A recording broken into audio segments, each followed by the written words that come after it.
Sa ngalan ng Ama, ng Anak, ng Espiritu Santo. Amen. Ang pagpapala natin pa ni Kristo ang pag-ibig ng Diyos Ama at ang pagkipagkaisa ng Espiritu Santo naway sumayinyong lahat. At sumaiyo rin. Mga kapatid, duminin natin ang ating mga kasalanan upang tayo maging marapat gumanap sa banal na pagdiriwang. Inaamin ko sa mapangyarihang Diyos at sa inyo mga kapatid, na lubha akong nagkasala sa isip, sa salita, sa gawa, at sa aking pagkukulang. Kaya isinasamo ko sa mahal na Birheng Maria, sa lahat ng mga anghel at mga banal, at sa inyo mga kapatid, na ako'y ipanalangin sa Panginoong ating Diyos. Kaawaan tayo ng mapangyarihang Diyos.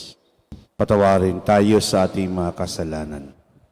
Patnubayan tayo sa buhay na walang hanggan. Amen.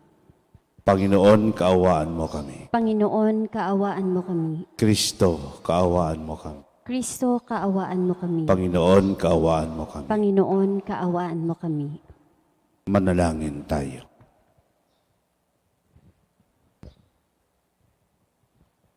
Ama naming makapangyarihan, ipagkaloob mong kami magkamit kailanman ng kalusugan at kagalingan sa aming katawan at kalooban. Pakudangan sa pagdalangin na laging berhing si Santa Mariang Mahal, kami naway mahango sa hapis sa kasalukuyan at makinabang sa kaluluhating walang katapusan. Sa pamagitan ni Jesucristo kasama ng Espiritu Santo, magpasawalang hanggan. Amen.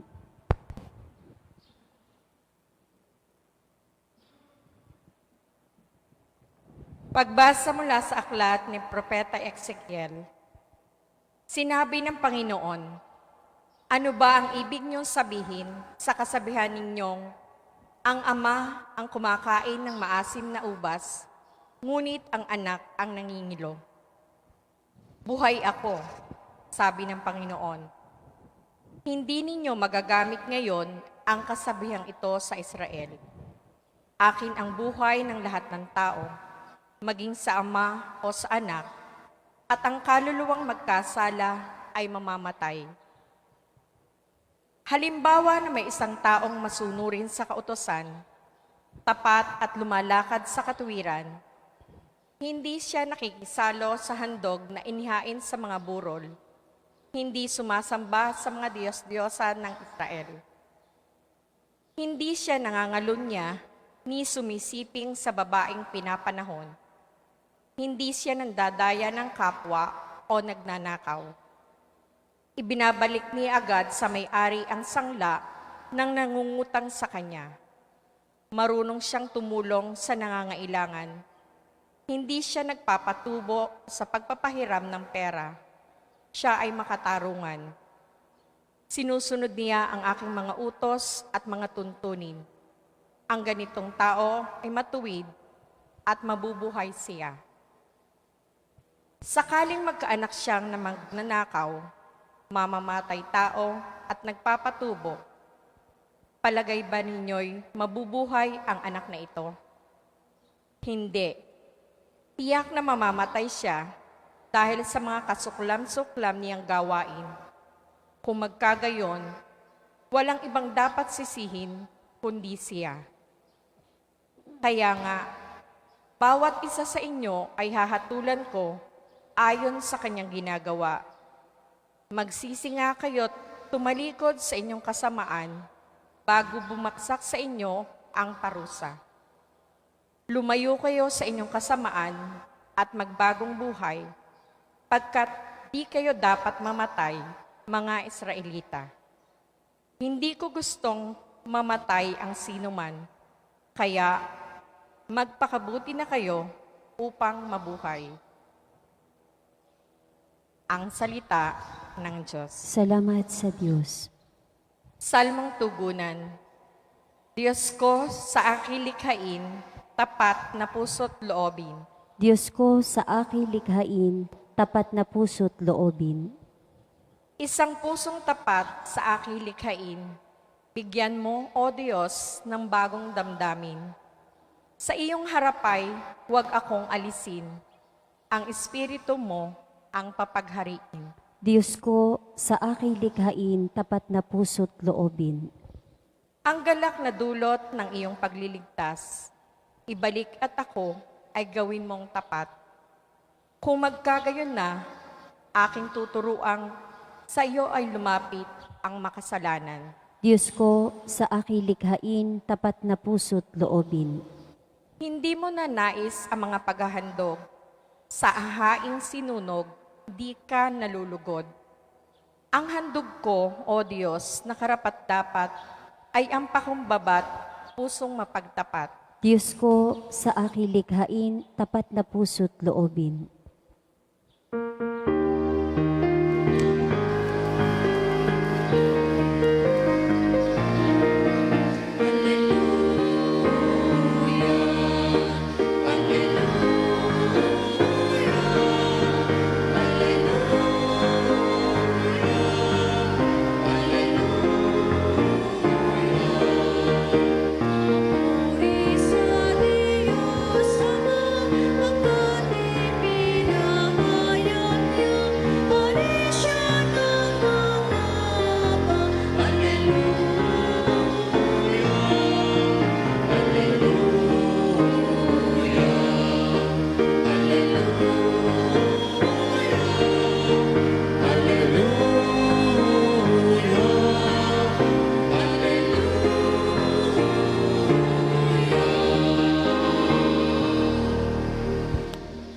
Sumainyo ang Panginoon. At sumaiyo rin. Ang mabuting balita ng Panginoon ayon kay San Mateo. Papuri sa iyo, Panginoon. Noong panahong iyon, may nagdala ng mga bata kay Jesus upang hilingin ipatong niya sa mga ito ang kanyang kamay at ipanalangin. Ngunit pinagwikaan sila ng mga alagad. Tatapwat, sinabi ni Jesus, hayaan ninyong lumapit sa akin ang mga bata. Huwag ninyo silang sawayin sapagkat sa mga katulad nila naghahari ang Diyos. Ipinatong niya sa kanila ang kanyang kamay, saka umalis. Ang mabuting balita ng Panginoon. Pinupuri ka namin, Panginoong Heso Kristo.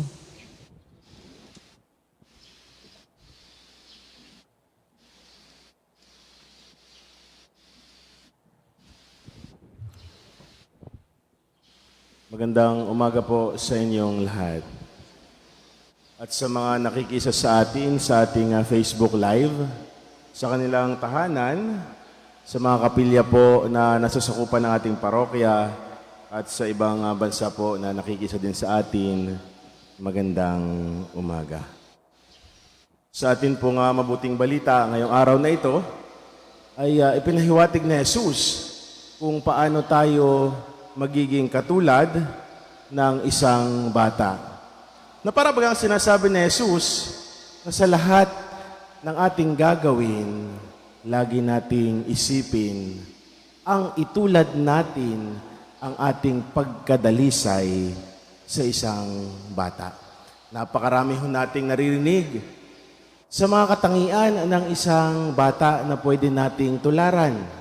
Naroon ang kababaan ng loob, naroon ang pagiging inosente, naroon ang pagiging masunurin.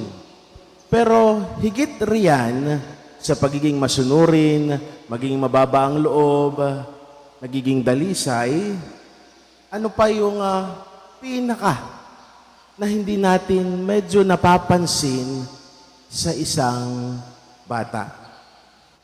Mga kapatid, ito yung tinatawag nating sense of wonder or sense of awe. Kita ho natin kung paano namamangha ang isang bata. Kita ho natin kung paano niya tinitingnan ang palibot niya kapag naroon siya sa isang lugar. Ito ho ang isang katangian ng isang bata na mayroon siyang likas na paghanga sa isang lugar. Ang bata, madali mong mapangiti kahit di naman niya naintindihan ng isang bagay dahil sa pagkamangha. Kapag ang bata iniwanan mo sa isang sulok, makikita mong pinagmamasdan ang paligid na may pagmamangha. Sa ganitong pananaw, maaari nating makita ang bata sa kanyang pagkamangha ay maaaring maisip na ang mundo niyang ginagalawan ay isang mundo na paghahari o pag-aari ng Diyos. Pero mga kapatid, sa ating mga may edad na, mga nasa tamang gulang, nawawala na sa atin yung sense of wonder or sense of awe. Naroon pa ba ang pagkamangha natin? Kapag ang bata, sinama mo sa isang simbahan, makikita mo, hangang-hanga siya. Ano ba ang meron sa loob ng simbahan? Kapag ang bata, sinama mo sa isang establishments, hangang-hanga siya. Ano ba ang meron dito? Kapag nakita niya na kung anong nasa loob, masasabi niya sa kanyang sarili, ganito pala dito sa loob. Pero sa ating mga may edad na, kung paano ang bata ay naroon ang pagkamangha kapag dinala mo sa simbahan, tayo kayang mga may edad na, naroon pa rin ba ang pagkamangha natin kahit na araw-araw tayong bumabalik sa ating simbahan? O nagiging mechanical na lang ang buhay dahil may obligasyon, dahil may tungkulin tayong magsimba, dahil tayo ang magsiserve sa simbahan, hanggang doon na lamang ba ang ating paglilingkod sa simbahan? O naroon pa rin, kahit na araw-araw tayong bumabalik, naroon pa rin ang pagkamangha natin sa Diyos. Ganito pala ang aking pananampalataya. Ito dapat ang pagiging pagkamangha ko sa Diyos na siya mismo ang nagpaparamdam sa akin araw-araw. Unang katangian na nais ng Diyos na ating alalahanin sa isang bata ay sense of wonder or sense of awe. Para lubusan nating maramdaman ang presensya ng Diyos sa ating buhay. Pangalawang katangian ay sense of love. Ang bata, kinikilala ang kanyang sinasamahan sapagkat nararamdaman nila ang pagmamahal na katulad ng nararamdaman nila sa isang magulang. Marahil may mga experiences kayo na sinubukan ninyong kunin o kargahin ang isang bata. Umiyak sapagkat natakot dahil hindi pamilyar sa kanya ang kanyang sinasamahan. Dalhin natin ang bagay na ito sa buhay nating may mga edad na. Pumipiglas tayo kapag tayo ay kinakarga ng kasalanan. Nagpupumili tayong bumalik sa mga kamay ng Diyos. Ngunit gagawin at gagawin ng demonyo lahat ng paraan upang tayo ay sumama sa Kanya. Gagamitin niya ang kayamanan, kapangyarihan at katanyagan upang maramdaman natin na tayo ay Kanyang binubusog. Ganun ho tayo sa ating buhay pananampalataya. Katulad ng bata, pumipiglas siya kapag hindi niya kilala, kapag hindi pamilyar sa kanya ang kanyang sinasamahan. Pero kapag siya ay sumama sa kanyang magulang, hindi ito iiyak. Talagang magpapakarga siya. Ngunit mapapansin natin, katulad ng isang bata, hindi lang mata ang ating gagamitin, kundi sense of love. Hinahanap lagi ang tunay niyang magulang na nagmamahal sa kanya. Hindi siya titigil hanggat hindi ito bumabalik sa kanyang magulang. Walang bagay na makakaaliw o magpapatahan sa umiiyak na bata, kundi ang pagmamahal ng magulang. Katulad nating mga tayo'y mga makasalanan. Tayo'y dumudulog sa Diyos. Kapag alam natin na tayo ay nabibigatan na. Pumipiglas tayo kapag tayo ay naroon na sa rurok na napakarami na nating dinadala sa buhay. Hanapin lagi natin ang Diyos sa ating buhay na magbibigay sa atin ng ating pangangailangan at tunay na pagmamahal. Kung paano hinalantulad tayo ng Diyos sa isang bata, nawa sana sa dami-daming katangian ng isang bata. Hayaan nating tayo ay magkaroon ng pagkamangha at magkaroon ng tunay at tapat na pagmamahal sa Diyos. Sapagkat alam natin na ang Diyos lamang ang siyang magbibigay sa atin ng ating tunay ding pagmamahal na nanggagaling sa Kanya. Na siyang magbibigay sa atin ng ating mga pangangailangan sa buhay. Muli, isang magandang umaga sa inyong lahat.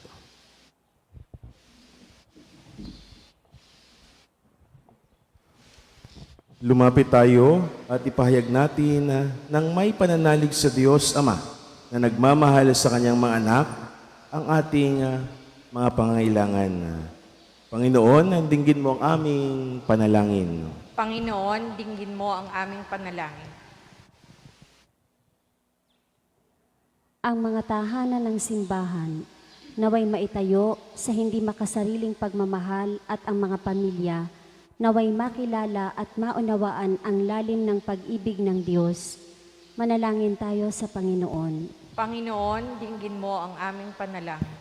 Ang mga mag-asawa naway maging sensitibo sa pangangailangan ng bawat isa at matagpuan ang tunay na kaligayahan sa buhay nilang pinag-isa. Manalangin tayo sa Panginoon. Panginoon, dinggin mo ang aming panalangin. Ang mga magulang, naway pagpalain ang kanilang mga anak ng atensyon, pagkalinga at pagmamahal.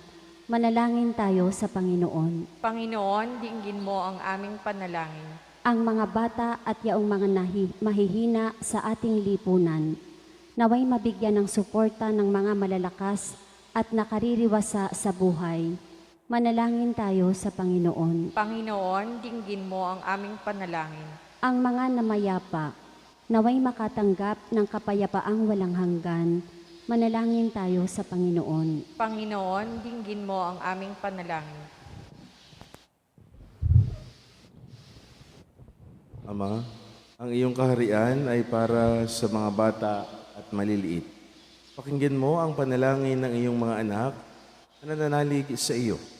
Inihiling namin ito sa pamamagitan ni Kristo na aming Panginoon. Amen.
Malayang kapatid, upang paghain natin kalugdan ng Diyos, amang makapangyarihan. Tanggapin nawa ng Panginoon itong paghahain sa iyong mga kamay, sa kapurihan niya at karangalan, sa ating kapakinabangan at sa buong sambayanan niyang banal. Ama naming lumikha sa iyong nagkatawang taong anak, ay tumulong nawa sa aming ginagawa, upang siya iniluwal ni Maria, nandi bumawas kundi lalo pang nagpaganap ng pagkaberhen. Magmangin dapat nakalugdan mo ang aming paghahain sa ipagpapatawad ng mga kasalanan, sapagkat siya'y ang Panginoon kasama mo at ng Espiritu Santo magpasawalang hanggan. Amen. Sumainyo ang Panginoon. At sumaiyo rin. Itaas sa Diyos ang iyong puso at diwa. Itinaas na namin sa Panginoon. Pasalamatan natin ng Panginoong ating Diyos. Marapat na siya ay pasalamatan. Ama naming makapangyarihan, tunay marapat ni kay aming pasalamatan ngayon. Bukod mong pinagpala sa babaeng lahat, ang mahal na birheng totoong mapalad, na iyong piniling maging ina ng iyong anak. Noong isugo mo siya bilang aming Mesiyas, sa kapangyarihan ng Espiritong Banal, ang Birheng Maria ay naging inang tunay na iyong anak na kanyang isinilang bilang liwanag ditong sanlibutan. Kaya kaisa ng mga anghel nagsisiawit ng papuri sa iyo, nang walang humpay sa kalangitan, kami nagbubunyi sa iyong kadakilaan. Santo, Santo, Santo, Panginoong Diyos ng mga hukbo, napupuno ang langit at lupa ng kadakilaan mo. O sana sa kaitaasan, pinagpala ang naparirito sa ngalan ng Panginoon, o sana sa kaitaasan. Ama naming banal, ikaw ang bukal ng tanang kabanalan. Kahit sa pamagitan ng Espiritu ging banal ang kaloob na ito, upang para sa maging katawan at dugo ng aming Panginoong Hesukristo. Bago pinagtisan ko sa loob na maging handog, hinawakan niya ang tinapay, pinasalamatan kaniya. Pinaghati-hati niyon inabot sa kanyang maalagad at sinabi, tanggapin niyong lahat ito at kanin.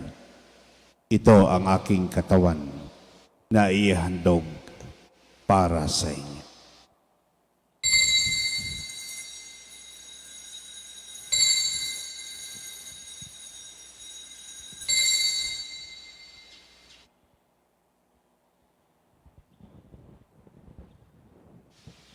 Ganyan din naman nung matapos ang hapunan, hinawakan niya ang kalis. Muli kiyang pinasalamatan. Inabot niya ang kalis sa kanyang maalagad at sinabi, tanggapin lahat ito at inumin. Ito ang kalis ng aking dugo, ng bagot walang hanggang tipan. Ang aking dugo na ibubuhos para sa inyo at para sa lahat, sa ipagpapatawad ng mga kasalanan. Gawin niyo ito sa pag-alaala sa akin.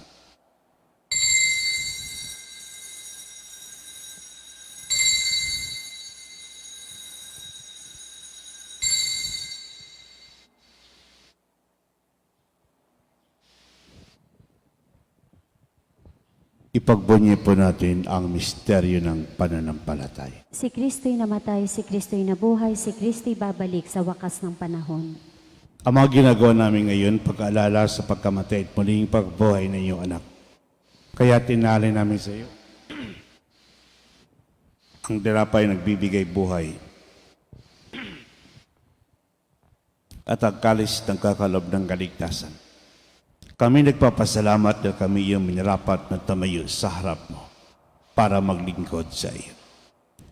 Isinasamo namin kami magsalo-salo sa katawan at dugo ni Kristo ay mabuklod sa pagkakaisa sa pamagitan ng Espiritu Santo. Amaling api mong simbahang laganap sa buong daigdig.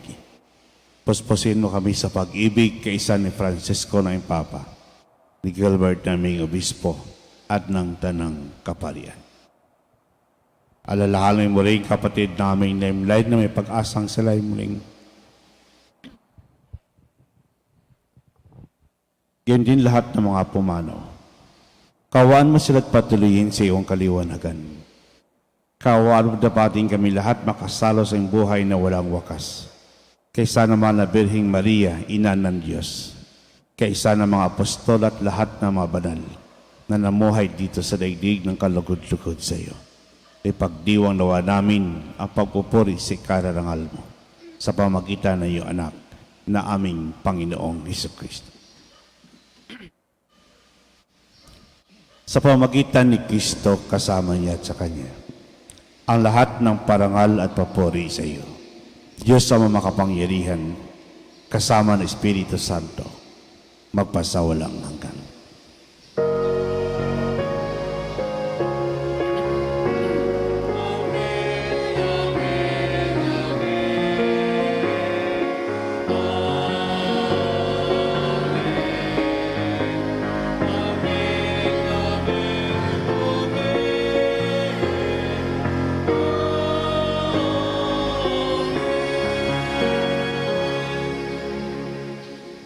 sa tagubiling nakagalig na utos at turo ni Jesus na Panginoon natin at Diyos.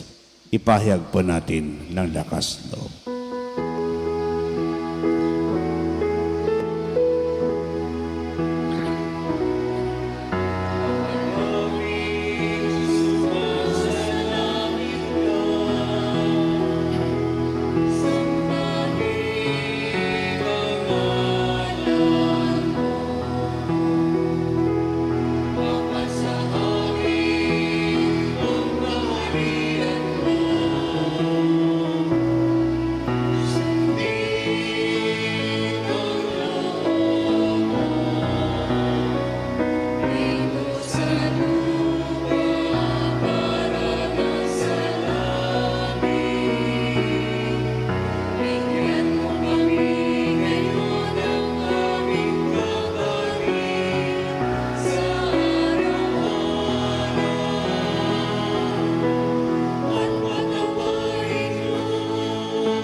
Iniling namin kami adya sa lahat ng masama pagkalooban ng kapayapaan araw-araw. Iligtas sa kasalanan, ilayo sa lahat ng kapamakan. Samantalang aming pinabikan dakilang araw ng pagpapahayag ng tagapagligtas naming si Jesu Kristo. Sapagkat iyo ang kaharian at ang kapangyarihan at ang kapurihan magpakailanman. Amen. Panginoon si Kristo, sinabi mo sa iyong mga apostol, kapayapaan ang iniwan ko sa inyo. Ang aking kapayapaan ibinibigay ko sa inyo. Tunghayan mo ang aming panampalataya, tuwag ang aming mga pagkakasala. Pagkalooban mo kami ng kapayapaan at pagkakaisa, ayon sa iyong kalooban kasama ng Espiritu Santo, magpasawalang hanggan. Amen. Ang kapayapaan ng Panginoon ay laging sumainyo. At sumaiyo rin. Magbigayan kayo ng kapayapaan sa isa't isa. Peace be with you. Good morning po sa lahat. Kordero ng Diyos na nag-aalis ng mga kasalanan ng sanlibutan, maawa ka sa amin. Kordero ng Diyos na nag-aalis ng mga kasalanan ng sanlibutan, maawa ka sa amin. Kordero ng Diyos na nag-aalis ng mga kasalanan ng sanlibutan, ipagkaloob mo sa amin ang kapayapaan.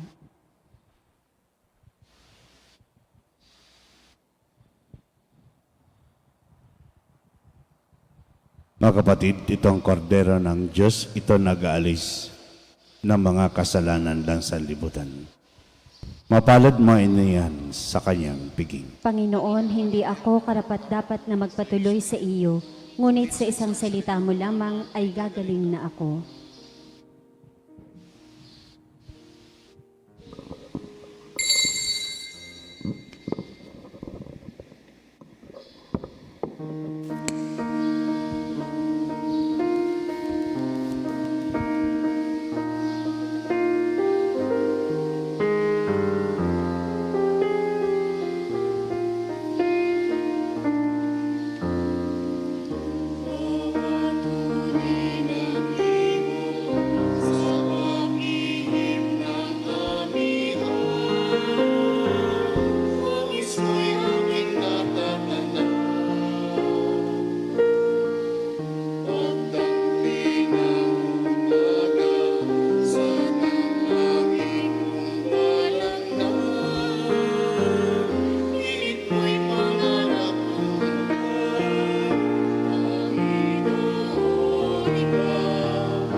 Manalangin tayo.